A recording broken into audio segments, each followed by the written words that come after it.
청주고등학교 1학년 친구들 안녕하세요. 한국사 선생님입니다. 이번 영상에서는 근대 문물의 수용과 사회 문화의 변화에 대해 살펴볼 텐데요. 강화도 조약 체결 이후에 쏟아지듯 들어온 새로운 문물, 그리고 그로 인해 바뀐 사람들의 삶의 모습을 학습지 21쪽과 22쪽에서 살펴보도록 하겠습니다. 먼저 교육 분야의 변화를 살펴볼 건데요. 이전에 우리나라의 교육이라고 한다면 서당이나 성균관, 향교에서 가르치던 유교 교육이 이제 대표적이었다면, 이제 개항 이후에는 정말 새로운 시대에 맞는, 새로운 사회에 필요한 새로운 지식들을 학교에서 가르치게 됩니다.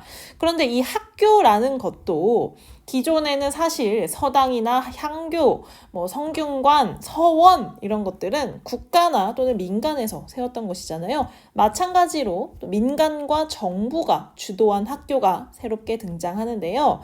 먼저 민간이 설립한 일반 사람들이, 개인이 설립한 학교를 먼저 살펴보겠습니다. 그 중에 가장 대표적인 학교들, 우선 원산학사가 있습니다. 원산학사는요, 이제 민간이 설립한 학교 중에 가장 먼저 등장한 학교인데요. 함경도 덕원, 그리고 원산 주민들이 세운 학교인데, 왜 하필 이 지역에서, 함경도 원산에서 먼저 학교가 세워졌냐? 원산이라는 곳은 이제 강화도 조약 체결 당시에 부산, 원산, 인천 이 세 가지 항구를 개항하자라고 할 때 선택되었던 그 개항장 중에 한 곳입니다. 이 원산이 부산 다음으로 바로 개항이 되거든요. 이 개항 이후에 여기에 이제 일본 상인들이 들어와서 장사를 하면서 서양의 문물들도 많이 들어왔겠죠. 그러면서 저런 거를 알기 위해서, 이런 변해가는 사회에 이제 따라가기 위해서는 우리도 새로운 지식이 필요하다라고 해서 그 당시 주민들이, 원산 주민들이 힘을 합쳐서 세운 학교가 바로 이 원산학사입니다. 여기서 가르친 과목들을 보시면요, 이제 산수라든지 물리, 농업, 그 다음에 양잠이라고 해서 그 누에고치를 키워서 이제 비단실을 뽑아내는 그런 농사의 일종이고요. 그 다음에 이제 일본어, 법률, 그 다음에 세계 지리, 만국 공법 이런 것들을 가르치기 시작합니다.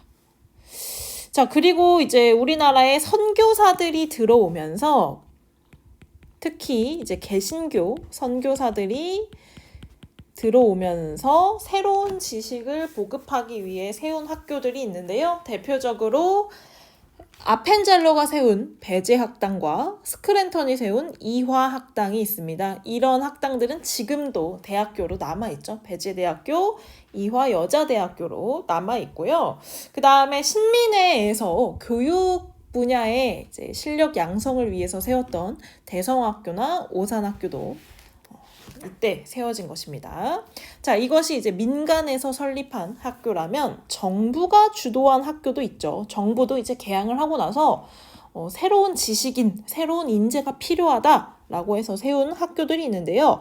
먼저 동문학을 세웁니다. 이 동문학은 외국어 교육기관이라고 해서 학교에서 배우는 다른 여러 지식들 중에서 외국어에 가장 집중했던 학교예요. 그래서 이 학교의 목적은 뭐냐면 그 통역관을 양성하고자 했습니다. 일단 나라의 문을 열긴 했는데 말이 통해야지 대화를 주고받고 교류를 하든지 할 거 아니겠습니까? 그래서 다양한 외국어를 교육시켜서 우리나라에서 일할 수 있는 통역관을 키우고자 했고요.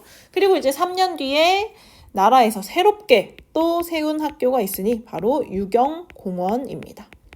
유경공원이라는 뜻 자체가 젊은 영재를 기르는 공립학교라는 뜻이래요. 근데 이 영재들 중에서 어떤 사람들을 주로 대상으로 했냐? 양반 출신들이죠. 양반집 자제들, 양반집 어린이들을 모아다가 교육을 시키는데, 놀랍게도 선생님들이 다 미국인입니다. 미국인이어서 기본적으로 영어 교육을 기본적으로 한 건 물론이고요. 위에서 봤던 원산학사에서 가르쳤던 산술, 물리, 법률, 다양한 외국어 이런 것들을 가르치는 학교였다고 합니다. 그리고 이제 가보개혁 때는 본격적으로 교육 입국 조서를 반포하면서 이제 양반집 아이들뿐만 아니라 이제 평민층에게도 교육의 기회를 확대하게 되는데요. 소학교와 사범학교를 세워서 이제 기초 교육을 실시하고자 합니다. 그리고 광무개혁 때는 이런 지식도 물론 중요하지만 정말 실제로 공장을 세운다든지 농사를 짓는다든지 하는데 필요한 산업 기술을 배우는 실업학교를 또 세우기도 합니다. 자, 그리고 이제 두 번째로 근대 언론 부분 한번 볼 텐데요. 언론이라 하면 주로 이제 신문 분야에 집중이 되어 있습니다. 방문국에서 간행한 우리나라 최초의 신문 한성순보를 시작으로 다양한 지식과 정보들이 빠르게 백성들에게 널리 퍼뜨리기 위해서 신문이 등장하는데요. 각각의 특징들이 있습니다. 그 특징을 꼭 기억해 주시면 좋겠는데 그 중에 어떤 특징이 있냐면 뭘로 쓰여졌냐, 신문이 어떤 글자로 쓰여졌냐가 또 하나의 특징입니다. 우선 한성순보는 정부 주도로 발행한 신문이고 이제 주로 상류층들 그리고 이제 지식인층에게 정보를 전달하는 것이 목적이기 때문에 한문을 사용했습니다. 그러다 보니까 이제 일반인들, 선생님 같이 한문을 못 읽는 사람들은 신문을 읽을 수가 없는 것이죠. 그래서 이러한 것을 이제 보완하기 위해서 독립협회가 발행했던 서재필을 중심으로 했던 독립협회에서는 독립신문을 만들 때 순한글로 신문을 만들었습니다. 모두 순한글이라면 100% 한글로 쓰여진 신문이죠. 그리고 이제 영문판도 발행을 해서 우리나라에 들어있는 외국인들에게도 우리나라 사정을 알릴 수 있게 활용을 했다고 합니다. 자, 이후에 이제 등장한 신문들은요, 한글로 쓰여진 신문들도 있고, 국어와 한문을 섞어서 쓴 신문들도 있는데요. 대표적으로 제국신문, 그리고 황성신문이 있습니다. 황성신문은 을사늑약 체결 당시에 이것에 대한 부당함과 그리고 을사늑약을 체결하는 데 앞장섰던 그 친일파들, 그 을사오적을 비판하는 글, 시일야 방성대곡이라는 글이 실려서 굉장히 화제가 됐던 신문 중에 하나입니다. 자, 그리고 이제 신문 중에서 또 좀 여러분이 기억하셔야 될 신문이 바로 대한매일신보인데요. 대한매일신보는 일단 한글로도 쓰고요, 영문으로도 쓰고요, 국한문 혼용체를 써서 다양한 계층들이 쉽게 읽을 수 있는 신문이었고요. 이 대한매일신보의 특징이 뭐냐면 발행인이 누구냐? 바로 영국인 베델이었습니다. 영국에서 우리나라로 건너와서 다양한 활동을 전개했는데요. 아무래도 신문의 발행인 주 편집자가 이제 베델, 영국인이다 보니까 일본이라도 함부로 이 신문사를 건드릴 수가 없었어요. 그래서 이제 대한매일신보는 다양한 활동에 다른 신문보다 더 적극적으로 참여할 수 있었는데요. 대표적으로 이제 국채보상운동을 홍보하는데 가장 앞장섰던 신문 중에 하나입니다.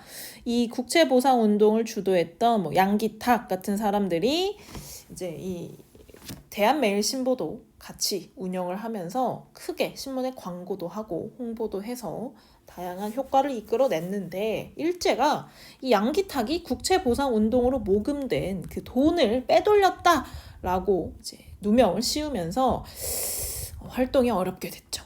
그리고 또 하나의 특징이 뭐냐? 대한매일신보는 당시 다른 애국 계몽 운동과 달리 의병 활동에 대해서 좀 긍정적인 입장이었어요. 다른 신문들은 의병 활동을 좀 비판하는 글들을 많이 실었다면 대한매일신보는 의병 활동이 의미가 있다. 우리 나라를 지키는 데 중요한 활동이다. 라는 글들도 많이 실었던 것으로 보입니다. 자, 그 다음에 이제 새로운 종교들도 문물과 함께 들어왔는데요. 이때 우리나라에 소개된 새로운 종교라고 한다면 일단 천주교와 개신교가 있겠죠. 서양에서 들어온 종교, 크리스트교의 두 대표 종교잖아요. 일단 이 천주교와 개신교 선교사들은요, 우리나라에 들어와서 종교를 전파했을 뿐만 아니라 위에서 살펴봤듯이 이제 배제학당이라든지 이화학당 같은 학교를 설립해서 근대 교육과 그리고 서양 의술을 보급하는 데 또 힘을 썼습니다. 그리고 이제 동학농민운동 이후에 제3대 교주였던 손병희가 동학을 천도교로 이제 개칭하면서 다양한 교육 분야 그리고 문화 분야의 사업을 일으키면서 종교와 이제 문화에 힘을 썼다 이렇게 볼 수 있고요. 나철 같은 경우에는 대종교를 창시해서 우리 민족의 뿌리인 단군을 이제 중심 신으로 놓고 단군을 이제 숭배하는 새로운 종교를 창시했습니다. 그리고 이제 간도에 이주한 다음에 독립운동을 하는 단체를 또 만들었어요. 자, 그리고 이제 우리나라에 아주 오래전부터 통일신라 시대 이전부터 삼국시대부터 있었던 유교와 불교는요, 시간이 오래된 만큼 전통 종교로서의 자리는 굉장히 확고하지만 이제 새로운 시대에 맞춰서 좀 변화가 필요하다는 생각이 떠오르게 됩니다. 그래서 유교나 불교에서는 뭐 박은식이나 한용운 같은 선생님들이 새롭게 유교와 불교도 새로운 시대에 맞춰서 새로운 정신을 일으켜야 된다라고 주장을 하셨죠. 자, 그러면서 자연스럽게 다양한 근대 의식이 확산이 되는데요. 대표적인 사건들을 보시면 당시 많은 사람들이 이 근대 의식을 많이 믿었던 것으로 보입니다. 갑신정변에서 양반 중심의 신분제 사회를 비판했다든지 인민평등권 확립을 주장했다든지 또 동학농민운동 그리고 갑오개혁에서는 정말 법적으로 신분제가 폐지되면서 평등한 사회를 만들 수 있는 기초가 이제 이때부터 세워지기 시작했던 걸로 보이죠. 그리고 독립협회와 애국계몽운동 단체의 다양한 활동을 통해서 많은 사람들이 이제 한 발짝 나아가게 된 것으로 보입니다. 다음 장으로 넘어가시면요. 또 이러한 시대에 맞춰서 우리나라 그리고 우리나라의 문화를 연구하는 국학 연구가 활발해졌는데요. 국학 중에 대표적인 분야가 우리나라의 역사와 우리나라의 언어입니다. 특히 국사 연구에서는 신채호 선생님과 박은식 선생님이 중심이 되셨는데요. 특히 이제 신채호 선생님께서는 독사실론이라든지 이런 책을 쓰시면서 우리 민족의 역사를 연구하는 것이 우리 민족의 미래를 세우는 일이다.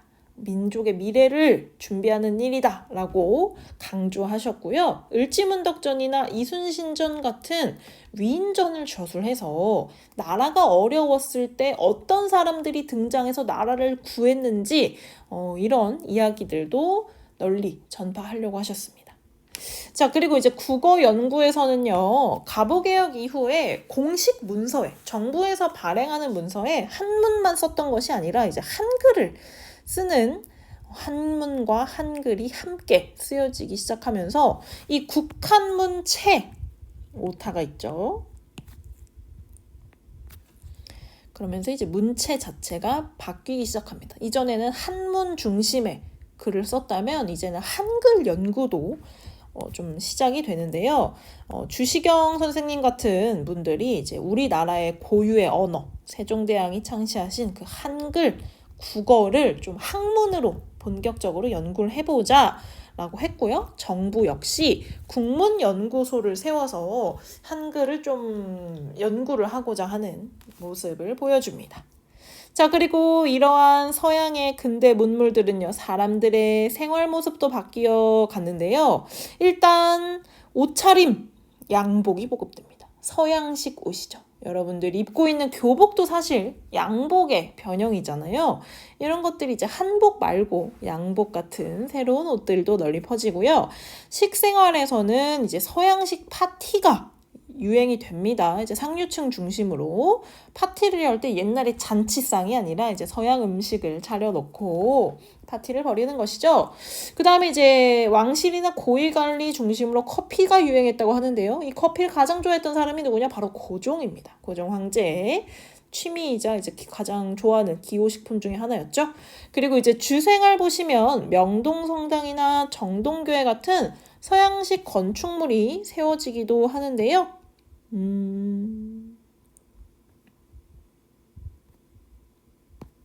여기 보시면 여기 1번, 그러니까 지금도 남아있는 명동성당 건물인데요. 우리나라에 세워져 있는 대표적인 서양식 건물 중에 하나입니다.